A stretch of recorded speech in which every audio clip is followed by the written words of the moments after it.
I've spent a lot of time discussing the 6 playable elements in Genshin, and during that time, I've gotten so many comments asking me to discuss characters who don't use any of them, or at the least not for their main gameplay. Damage calculation in this game is much easier to understand. While others may have a lot of crazy formulas to determine your damage output, Genshin's is simpler. To start, you have your attack, then talent damage, then damage bonus. So hypothetically, let's say you have 1000 attack, and then you have a talent that does 300% damage. And assuming the character is Pyro, you have a 50% Pyro damage bonus. That means you'll be doing 3000 times 1.5, which is 4500. And then if you land a critical hit, it's just that times the bonus crit damage. So if you have 100% crit damage, that 4500 doubles to 9000. Afterwards, you factor in things like the target's defense and resistance before wrapping it up with the boost from amplifying elemental reactions like melt, vaporize, etc. Transformative reactions have their own formula. It's this very reason why elemental reactions are the focal point of Genshin's combat. It's the very last metric added to damage calculation, which is how you have units like Hu Tao or Child doing big booty numbers with their ultimates. It's why the Pyro element is heavily utilized for its ability to trigger Melt and Vaporize in conjunction with Cryo and Hydro respectively, and also why Electro has been widely considered the weaker of the two quote-unquote offensive elements, as Overloaded, Superconduct, and Electrocharge were valued less due to not multiplying damage. That said, reactions are notorious for missing timing. You have to layer the correct combination or sometimes permutations of elements for maximum efficiency, onerous to achieve dependably when there's so much going on during a fight. As an answer to this, while the number of characters are still few and far between, there exists a subgroup of DPS units who don't even use an element for their main source of damage. Instead of chaining elemental reactions together, these characters lean on the side of raw force, allowing them to be much more consistent from a conceptual standpoint. Their existence within the game raises a lot of interesting questions. Is it possible to make viable units who aren't beholden to the elemental system? What are the inherent weaknesses physical units have to deal with that elemental ones don't? And vice versa, what are some benefits to physical damage over elemental? We're going to explore all that and more today. To start, who are the physical damage dealers? It's not exactly an official thing. Technically speaking, anyone can be a physical damage dealer as everyone does physical damage. Well, besides Catalyst users of course. Early on in the game's release, Kuting mains entertained the idea of using a physical damage build, and it wasn't half bad all things considered. I did actually try it myself. You can proc her Lightning Stiletto with a charge attack to bypass Thundering Penance's Electro Infusion. Then of course, there's the Machine Gun Official build where you go for pure physical damage. Although some characters are implicitly designed with physical damage in mind. If memory serves, there are 3, Razor, Xinyan, and Eula. If there's more, I'm sure the comments section will be filled with people screaming at me for not including it. I know Jean does have the option to go physical damage, but in all seriousness, hardly anyone uses her as their main carry. Anyways, let's move on. As mentioned before, physical damage is one of the 8 damage types in the game, the other 7 being elemental. Swords, claymores, polearms, and normal attacks from bows deal physical damage by default, and there's quite a good number of weapons that grant large physical damage bonuses like Song of Broken Pines, Aquila Favonia, and Compound Bow and Dragon Spine Spear, the latter two boasting a staggering 69% at max refinement, easily the highest damage bonus out of any weapon, full stop. Now there aren't any elemental reactions that directly utilize physical damage, but there are 2 that interact with it thereafter. The first is Frozen's follow-up reaction Shatter, which deals physical damage whenever a frozen enemy is struck by a heavy attack, plunging attack, geo damage, explosions, or attacks from claymores. The damage is purely determined by elemental mastery though, so it doesn't tap into your physical damage bonuses or attack in any way. The second and most notable one is Superconduct. When Electro and Cryo are mingled together, it deals cryo damage in a wide area that reduces the physical resistance of all enemies hit by 40% for 12 seconds. That translates to 66.67% bonus physical damage. Unless you have Viridescent Venerer's 4-piece set bonus, elemental resistance shreds don't come anywhere close to that amount. Then again, considering they don't have the added benefits of elemental reactions beyond that, that kind of amplification is very much needed. As for the characters, gameplay-wise there's no such thing as a character with no element. Yes, I know during that one tournament beta hosted, Aether and Lumine were temporarily made elementless, but edge cases aside, every playable unit has an element, so what determines if they're physical damage dealers in the first place? Easy way to tell is by looking at their skill and burst. Razor might come off as a surprise though in that regard. Claw and Thunder and Lightning Fang are both centered around electro damage, but what makes him a physical damage dealer is his Ascension stat. He's the only one who gains physical damage. Combine this with a bonus attack speed from his and that incentivizes him to hack you to pieces with physical damage. As for Eula and Xinyan, their elemental bursts are physically oriented. Eula's Glacial Illumination opens up with cryo damage, but the aftershock from her Lightfall swords deals explosive amounts of physical damage. Xinyan's the opposite. Her initial strike is physical, but the ensuing burnout is pyro.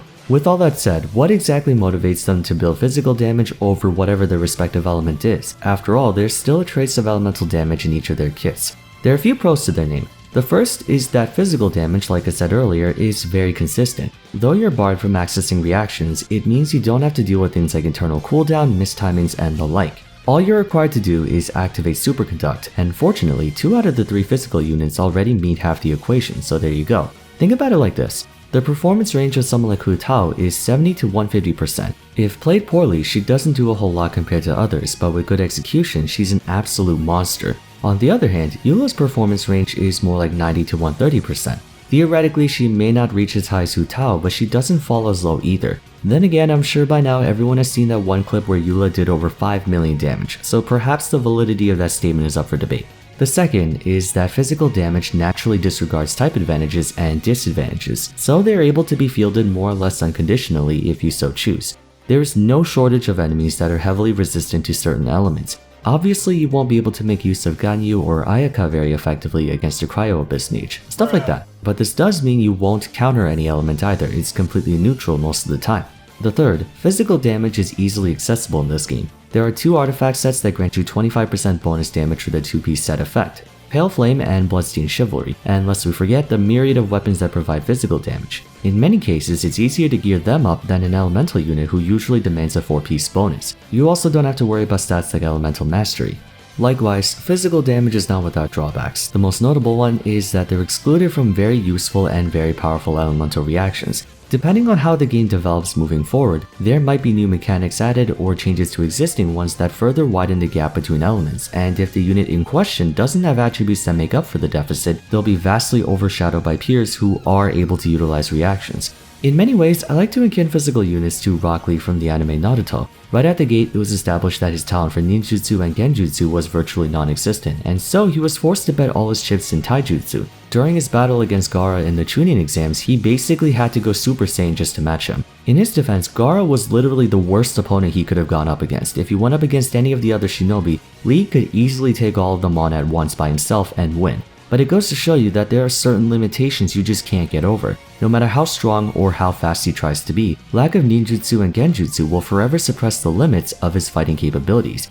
And before you say Might Guy almost 1v1 Madara, by that point the story had gotten so power crept, Guy was ripping mountains to pieces. And remember, the 8 inner gates can be opened by anyone. The fact that he has to tap into the 8 gates means that base form Guy is not as good as everyone thinks he is. If Kakashi had the 8 gates, he would murk him so fast. Anyways, done with that reference. At the present moment, Eula is the only viable pure physical damage dealer. Razor has long faded from viability, and Xinyan was never even viable to begin with, no offense to her. Here's the problem. Eula is fucking broken. She has some of the strongest constellations in the game. Tidal Illusion grants her 30% bonus physical damage essentially for free. Lady Seafoam cuts Ice-type Vortex's hold cooldown from 10 seconds to 4, and Obstinacy of one's inferiors is another 25% damage bonus on her Lightfall swords against enemies below half health. These are phenomenal damage amps to have on her. And let's look at her Glacial Illumination. For 7 seconds after cast, she charges up her Lightfall sword with each attack. If used at full power, the Aftershock does over 6,500% damage, far exceeding that of any other unit's elemental burst, even Shogun's Musou Shinsetsu at max stacks. Thing is, she needs to be able to do that much damage to be relevant. If she had the same normal numbers, then she would be one of the worst 5 stars in the game. By extension, physical damage as a whole has inflated scaling. The 2-piece bonuses from Pale Flame and Bloodstained Chivalry gives 25% physical damage, 10% more than the elemental artifact's 15. That applies to everything physical related. You may notice that there are no weapons in the game that provide elemental damage boosts, it's only physical. If there was a sword that gave 20% pyro damage, or a catalyst that gave 20% hydro damage, it would be way more consequential than 20% physical damage on account of further amplification from reactions. It's done so intentionally in that way to close the gap. But what this means is that if Genshin wants to release good physical damage units, they would have to make them so much stronger in numbers and whatnot. You can't balance them in the same way you would balance a pyro, cryo, electro unit, so on and so forth. Another issue with physical damage pertains to Superconduct. It's effectively obligatory for any physical unit to be successful. This doesn't bode well for future releases because a physical damage team needs to have an electro and cryo unit no matter what. Unless Hoyoverse plans to make every physical damage dealer either electro or cryo, any pyro, animo, geo, hydro, or potentially dendro physical units have to delegate 2 party slots to achieve Superconduct, leaving them with just 1 remaining. Fielding specific elements wouldn't ordinarily be an issue if it were other ones like Hydro or Pyro, given that more often than not you want to have those elements on your team regardless. But both Cryo and Electro aren't the most fantastic when it comes to general support, at least not in the normal sense. It's not all-purpose like Bennett's massive attack boost, Zhongli's face tankable shield, and Kazuha's all-around good combination of stuff. So having to waste 2 slots just for an elemental reaction is a price too high to pay most of the time.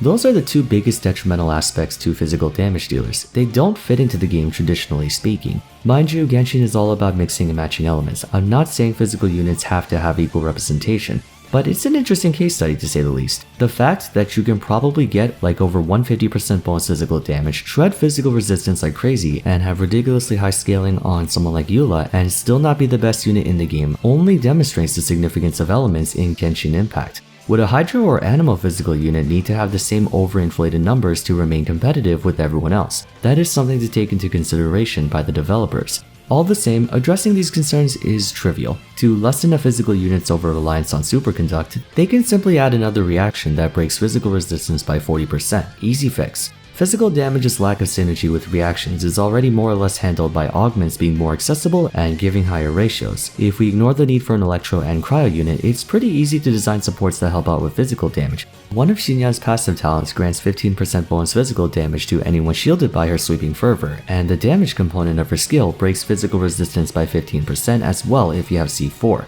It's just right now there's not enough of them, so the physical damage category is largely underdeveloped. We could revisit this topic maybe sometime next year to see if things are different. For now though, I think it would be prudent for Hoyoverse to leave the door open. Eula is a good start. She isn't everyone's cup of tea, but for those who do enjoy her gameplay, she's every bit the fighter that elemental ones are. Before we wrap things up, something I think is important to make note of, Razor, Xinyan, and Eula are all greatsword users, which makes me wonder if the current landscape for physical DPS would change in any way if we had a true physical sword or polearm or bow user. Fischl does have a worthwhile physical build, but I mean like dedicated physical, as in their talents do physical damage. Moreover, I wonder if there could be room for exploration in hybrid scaling. Geo is widely known as the defense scaling element, and to be honest, when I saw Ito, I thought he was going to be a physical damage dealer. Xinyan may not be Geo, but she does have partial hybrid scaling in defense. This opens up the possibility that we can have physical DPS units who scale off of defense as well, so they can be strong in damage and durability, good for scenarios where enemies dish out a lot of damage. Alternatively, we can make physical units tank busters. If by chance we start seeing enemies with really high defense, there might be physical units who can cut defense down, like Razor's 4th Constellation. Food for thought. The thing about Genshin that makes me love and hate it so much at the same time is that it has a very strong foundation. The game has so much potential, there's so much they can do, but it makes it all the more frustrating when Hoyoverse is not going to town on that potential. Like physical damage, a lot of aspects of this game feel superficial, and I wish they did more with each update than what they do now. For all we know, it might take years before enough physical damage units are released to make it a worthwhile archetype to invest in. But what are your guys' thoughts on physical damage? Do you think physical damage should be expanded on a lot more, or do you think the game should maintain focus on elements? Let me know in the comments down below. And for those who do want to see more physical units, what do you think is the best way to increase their viability? We're gonna end it off here though, so if you enjoyed the video, please be sure to leave a like and subscribe. Consider following me on Twitter, joining my Discord server, and if you still have time, feel free to check out my discussion on how I would fix Electro. For now, thank you all so much for watching, and I'll see you again soon for the next one. Take care.